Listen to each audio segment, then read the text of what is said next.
मैं आचार्य विकास कौशिक, दिल्ली धर्म संघ संस्कृत महाविद्यालय से।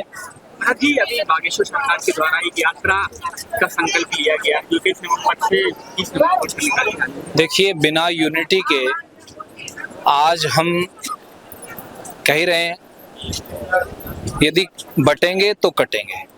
बटने का मतलब ये भी नहीं है कि हम वर्ण विहीनता फैलावें। अभी पूज्य पाद स्वामी श्री निश्चलानंद सरस्वती जी महाराज आए थे, हम उसी परंपरा से हैं, शंकराचार्य परंपरा से। तो उसका मतलब, बटने का मतलब ये नहीं है कि जाति को खत्म कर दिया जाए। पहले जातियां तो थी, जातिवाद नहीं था। तो जातिवाद को खत्म करके हमको एकजुट हो करके और सनातन के लिए एकत्रित होना होगा।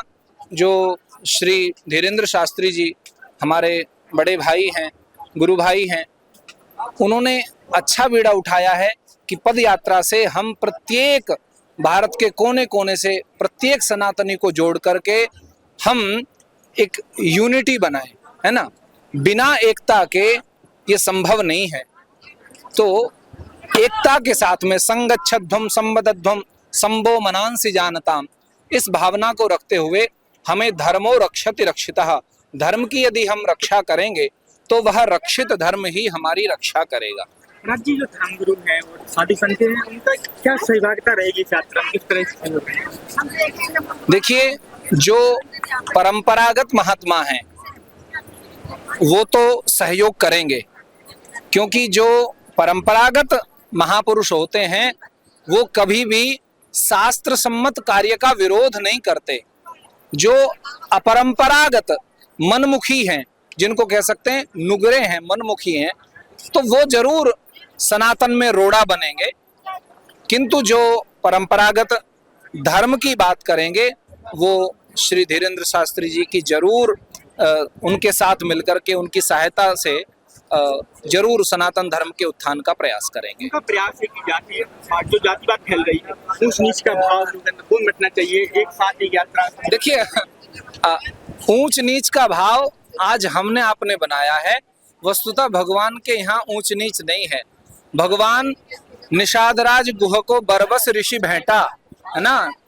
स्वयं भगवान रघुनंदन भी भेंट करते हैं और महर्षि वशिष्ठ जी जो उनके गुरुदेव हैं वो भी निषाद को गले लगाते हैं। पर इसका मतलब ये नहीं है कि हम वर्ण विहीनता फैलावें। सनातन धर्म की जो मुख्य आधारशिला है वह वर्ण व्यवस्था।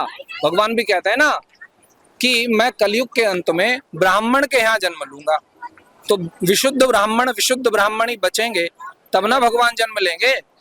तो बांटने का मतलब ये नहीं है कि हम वर्ण को बिल्कुल खत्म कर दें। वर्ण व्यवस्था भगवान को भी अपेक्षित है। इसलिए जो भगवान राम श्री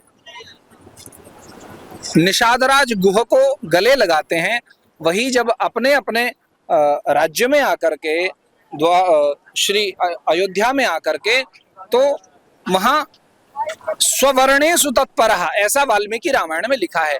अपने अपने वर्ण में अपने अपने जो उनके अधिकार हैं उन अधिकारों में रह करके प्रत्येक वर्ण का व्यक्ति कार्य करता है। तो वहां उनके मन में कोई भावना नहीं है कि राम हमसे दूर हैं या राम हमसे बिलग हैं।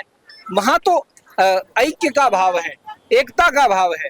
तो इसी के साथ में हम एकता के साथ सनातन धर्म की रक्षा करें, क्योंकि रक्षित धर्म हमारी रक्षा करेगा।